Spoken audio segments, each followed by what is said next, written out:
Thank you so much, Zoe. Getting straight into some parenting talk on your Feel Good Breakfast show this morning. Now, learner-teacher violence in schools is a problem that continues to grow across South Africa. Most recently, with a video having been taken of a learner from a local school being slapped by one of their teachers for rowdy behavior. Unacceptable, though. Now, this is just one of the violent incidents that have occurred in schools by teachers against learners and vice versa as well.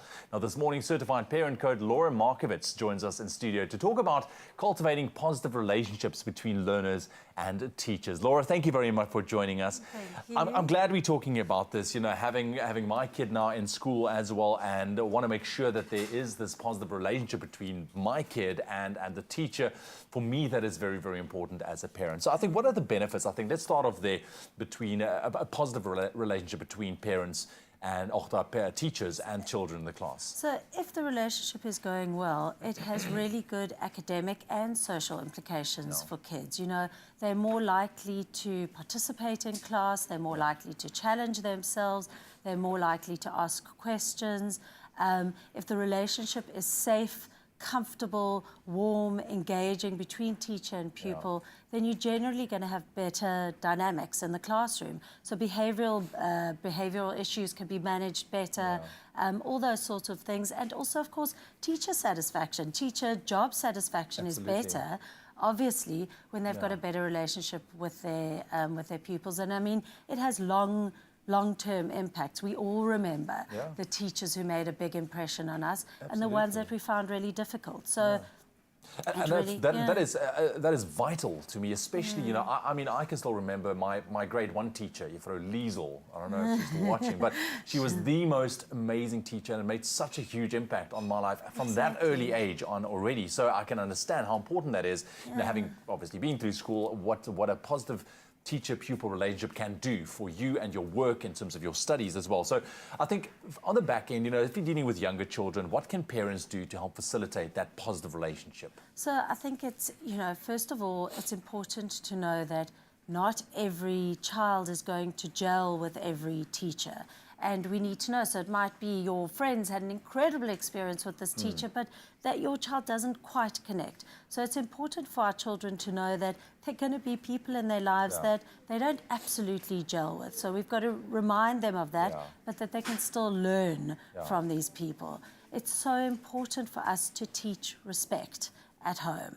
So we've got to be helping our children know that from the home base, and also how to stand up for themselves in a positive way if they need to be doing that.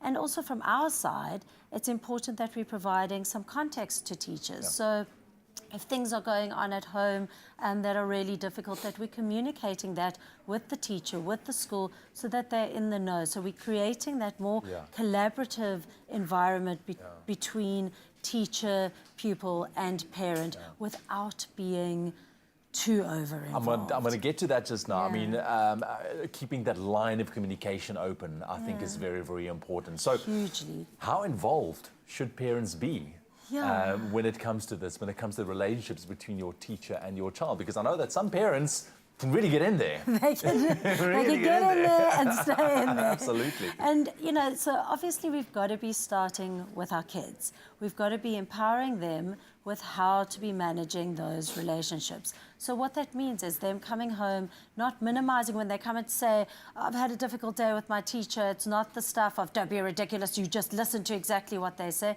Hear them out, but at the same time, help them manage the dynamics. So the first port of call is the two of them, the teacher and the pupil.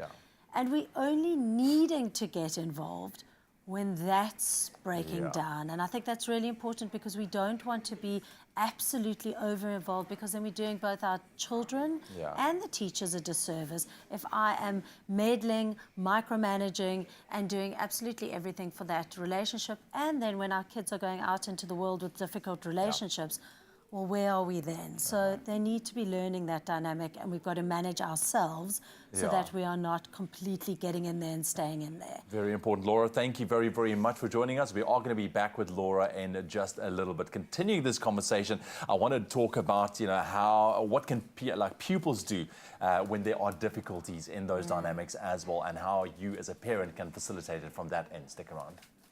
Oh, you can make my day. right, so cool. Earlier this morning, thank you very much, Cholo. Certified parent coach Laura Markovitz joined us on the couch to talk a bit about how parents can help cultivate positive relationships between learners and teachers. Now, this is, of course, tying in with the recent learner-teacher violent incidents that have occurred in the country, and we need to address that, understand exactly how it is and how to cultivate that positive relationship. Laura, thank you very much once again for joining us.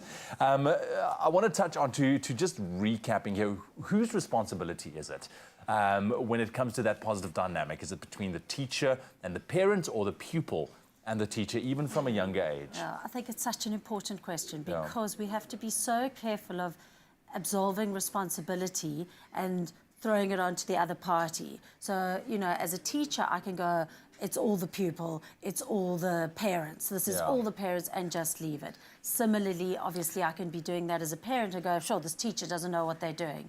And I think we really have to shift that idea and realize that this is a it can be, when it's good, a collaborative relationship, and that we've all got a role to play. You know, it takes two, sometimes three to tango in this scenario. But everybody has a part to play, and I think it's very important to start from that as a basis.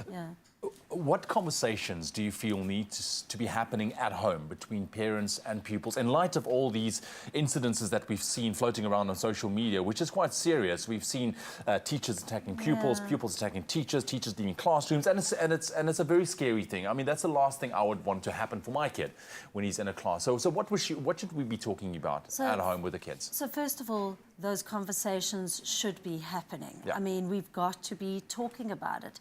This is in a school environment. It's where we want our children to feel safe. We want teachers to feel safe as well.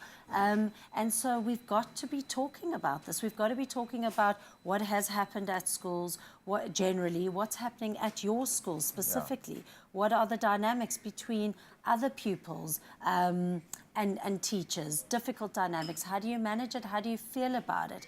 Is it scary stuff?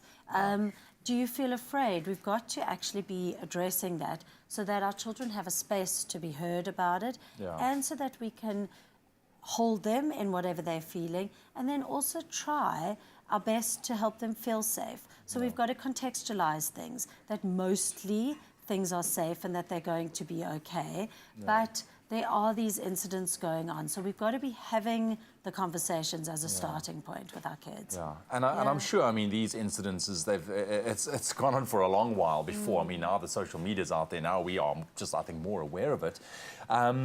What can pupils do? Like, I want to ask you this. I mean, you know, when it comes to that dynamic, and if there's a negative dynamic, if you have been having that conversation with your children, what should your pupil know? I mean, even from a young age. Let's say my boy is in grade 1, you know, and I constantly, you know, say to him, if there's a problem, go talk to your teacher, you know, in a respectful manner, make sure that she understands what you are trying to say. So is that kind of, you know, what they should do? Because I feel that earlier you start with this, the better in the long run. Absolutely, from little. It's teaching them, and that's what you're modeling at home. It's also, you know, you want to speak to me, you don't speak to me like that. When you want to ask me for something, you ask in a nice way. We're modeling that already from an early age at home. And then, of course, yes, we want to be equipping them with, you ask your teacher, what happens when you say this? What happens when you do that? So we want to be equipping them with what to do. We only step in when there is going to be a problem. And when I say stepping in, we're telling our pupils we're not going to rush in, as I said earlier. We are first going to start with the problem, which means the pupil and the teacher.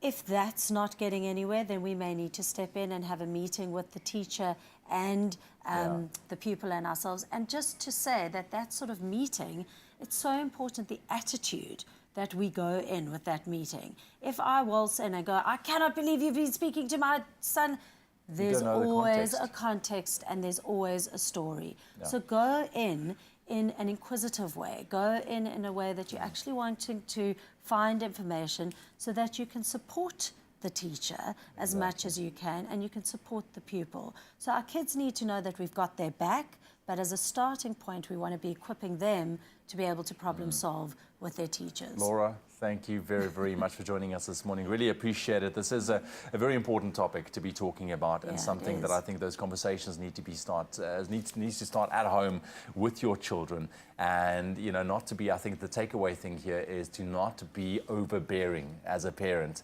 going into this. Because, I mean, I can remember instances when I was at school, you know, where I didn't see eye to eye with a teacher, but I can never remember my parents making a big hoo-ha about it, yet they spoke to me separately afterwards. Final thoughts?